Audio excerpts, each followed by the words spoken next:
اللہ الرحمن الرحیم اللہم صلی علی محمد و علی آل محمد۔ السلام علیکم۔ آج وضو کے فضائل اور فرضیت کے بارے میں انشاءاللہ تھوڑی سی بات کی جائے گی۔ سب سے پہلے قرآن کی آیت کی طرف چلتے ہیں۔ سورہ مائدہ میں آیت نمبر 5 میں اللہ رب العزت فرماتے ہیں کہ اے ایمان والو، جب تم نماز کے لیے اٹھنے لگو تو اپنے چہروں کو اور کونیوں سمیت اپنے ہاتھوں کو دھو لیا کرو اور اپنے سروں پر مسح کر لیا کرو اور ٹخنوں سمیت اپنے پاؤں کو دھو لیا کرو۔ یعنی سورہ مائدہ میں اللہ رب العزت نماز پڑھنے والوں کو حکم دے رہے ہیں کہ جب تم نماز کے لیے آؤ تو وضو کر آؤ، اور وضو کے اندر بھی ہمیں بتا دیا گیا ہے کہ کیا چیز کرنے کی ضرورت ہے، کہ چہروں کو دھونا ہے، ہاتھوں کو جو ہے وہ کونیوں سمیت دھونا ہے، سر کا مسح کرنا ہے اور پاؤں کو ٹخنوں سمیت دھونا ہے۔ اچھا، وضو کے جو فرائض ہیں جو ہم سب نے سیکھے ہیں آج تک وہ یہی ہیں، اور اسی آیت سے اٹھا کر بتائے جاتے ہیں کہ وضو کے 4 فرائض ہیں۔ یعنی آپ نے جو ہے وہ دونوں ہاتھوں کو دھونا ہے، چہرے کو دھونا ہے، سر کا مسح کرنا ہے اور ٹخنوں اور پاؤں کو پورا دھونا ہے۔ تو یہ اسی آیت سے جو ہے وہ وضو کے فرائض ہمارے سامنے آئے ہیں، ٹھیک ہے۔ حدیث شریف میں بھی آیا کہ نبی اکرم صلی اللہ علیہ وسلم نے وضو کے بارے میں فرمایا ہے کہ بغیر طہارت کے نماز قبول نہیں ہوتی۔ ایک اور جگہ وضو کی فرضیت کے بارے میں نبی اکرم صلی اللہ علیہ وسلم فرما رہے ہیں کہ نماز جنت کی کنجی ہے اور نماز کی کنجی وضو ہے۔ یعنی وضو کی فرضیت کے بارے میں ہمارے سامنے قرآن کی آیت بھی آ گئی اور 2 حدیثیں بھی آ گئیں۔ اب وضو کے فضائل کے بارے میں پڑھ لیتے ہیں، کیونکہ فضائل کے اعتبار سے جب ہم کسی بھی چیز کو پڑھ کر کرتے ہیں تو انشاءاللہ اس پہ عمل کرنا بھی آسان ہو جاتا ہے اور دلی اطمینان بھی ملتا ہے کہ انشاءاللہ جو ہم کر رہے ہیں اور اس کا اللہ کے ہاں بڑا اجر بھی ہے اور بڑا ثواب بھی ہے۔ تو اس لحاظ سے فضائل کا بیان کرنا بھی بڑا ضروری ہے کہ وضو کے کیا فضائل ہیں۔ آج تک ہم وضو تو کرتے آئے ہیں، لیکن بہت سارے لوگ ہمارے ساتھی بہن بھائی ایسے ہیں جنہیں وضو کے فضائل کے بارے میں نہیں پتہ۔ تو انشاءاللہ آج اس پہ 3-4 حدیثوں کے ذریعے ان کے فضائل بھی بیان کر دیے جائیں گے۔ ویسے تو بے شمار حدیثیں ہیں، لیکن وقت کے لحاظ سے کوشش کی جاتی ہے کہ چند منتخب حدیثوں کو بیان کر دیا جائے تاکہ اس سے جو ہے وہ اس کے فضائل کے بارے میں فضائل کو سمجھنے میں جو ہے وہ آسانی ہو جائے۔ سب سے پہلی حدیث بیان کر دیتا ہوں۔ آپ صلی اللہ علیہ وسلم نے فرمایا کہ جس آدمی نے اچھی طرح وضو کیا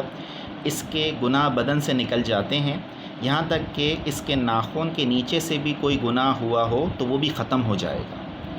ایک اور حدیث میں نبی اکرم صلی اللہ علیہ وسلم فرماتے ہیں کہ قیامت کے دن سب سے پہلے مجھے سجدے کی اجازت ملے گی اور میں سب سے پہلے سجدے سے سر اٹھاؤں گا اور میری نگاہ سامنے اٹھے گی اور میں تمام امتوں میں سے اپنی امت کو پہچان لوں گا۔ اس طرح دائیں بائیں اور پیچھے ہر سمت سے اپنے امتیوں کو پہچان لوں گا۔ ایک آدمی نے عرض کیا کہ اللہ کے رسول صلی اللہ علیہ وسلم، حضرت نوح علیہ السلام سے لے کر آپ تک تمام نبیوں کی امتوں میں سے آپ اپنی امت کو کیسے پہچانیں گے؟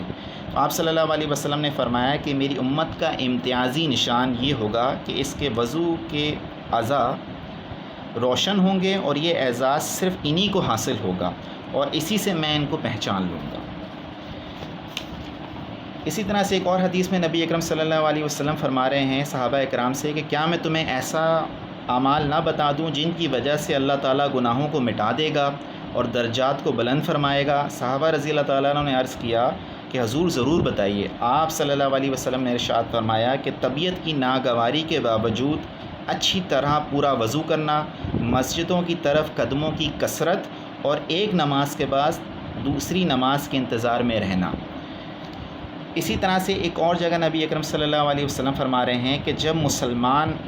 آدمی وضو کرتا ہے تو اس کے کانوں کے، آنکھوں کے اور پاؤں کے گناہ نکل جاتے ہیں۔ ہاتھ دھونے سے جو گناہ ہاتھوں سے ہوئے ہوتے ہیں دھل جاتے ہیں، چہرہ دھونے سے جو گناہ آنکھوں سے سرزد ہوئے ہوتے ہیں وہ نکل جاتے ہیں، سر اور کانوں کا مسح کرنے سے کانوں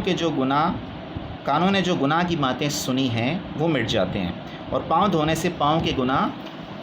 دھل جاتے ہیں۔ اچھا، اسی طرح سے نبی اکرم صلی اللہ علیہ وسلم نے مومن کی ایک نشانی بھی بتائی ہے کہ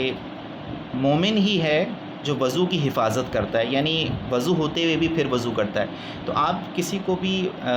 مسلسل وضو کرتا ہوا دیکھیں یا اس کا وضو جب بھی ٹوٹ جائے اسے دوبارہ وضو کرتا ہوا پائیں تو سمجھ جائیں کہ یہ مومن ہے، کیونکہ نبی اکرم صلی اللہ علیہ وسلم خود فرما رہے ہیں کہ مومن ہی وضو کی حفاظت کرتا ہے، یعنی جو شخص باوضو رہنے کی کوشش کرتا ہے تو وہ مومن ہے۔ اچھا، اسی طرح سے جب ہم وضو کرتے ہیں تو نبی اکرم صلی اللہ علیہ وسلم نے اس کے بارے میں بھی ہمیں تاکید فرمایا ہے کہ جب تم وضو کرنے لگو تو بسم اللہ والحمد للہ کہہ لیا کرو، تمہارے محافظ فرشتے اس وقت تک برابر نیکیاں نکتے رہیں گے جب تک کہ وضو ٹوٹ نہ جائے۔ الحمدللہ نبی اکرم صلی اللہ علیہ وسلم کیسے اپنی امت کی جو ہے وہ اصلاح بھی فرماتے رہے ہیں، اور کس طرح سے اپنے امت کی دلجوئی بھی کر رہے ہیں کہ چھوٹے چھوٹے کام ہمیں بتا کر سکھا کر یہ بتایا جا رہا ہے کہ یہ چھوٹا سا کام بھی اگر تم کر لو گے تو تمہیں اس کا بڑا اجر ملے گا۔ اسی طرح سے ایک اور جگہ پہ نبی اکرم صلی اللہ علیہ وسلم نے فرمایا ہے کہ جب تم وضو کرو تو داہنی طرف سے شروع کرو، یعنی نبی اکرم صلی اللہ علیہ وسلم ہمیں یہ بھی بتا رہے ہیں کہ اگر تم وضو کرنے بیٹھے ہو، وضو کر رہے ہو تو داہنی طرف سے شروع کرو، یعنی پہلے سیدھے طرف سے سارے معاملات ہمیں شروع کرنے کی ضرورت ہے۔ یعنی اگر ہم ہاتھ دھو رہے ہیں تو پہلے سیدھی طرف سیدھا ہاتھ دھوئیں، اسی طرح سے جب پاؤں دھوئیں تو سیدھا پاؤں دھوئیں، ٹھیک ہے۔ تو آج تھوڑی سی اس وضو کے فضائل اور فرائض کے بارے میں، وضو کے فضائل اور اس کی فرضیت کے بارے میں تھوڑی سی بات کرنے کی کوشش کی ہے۔ اللہ سے دعا ہے جو کچھ سیکھا ہے، جو کچھ پڑھا ہے، جو کچھ سنا ہے، اس پہ عمل کی توفیق عطا فرمائے، آمین۔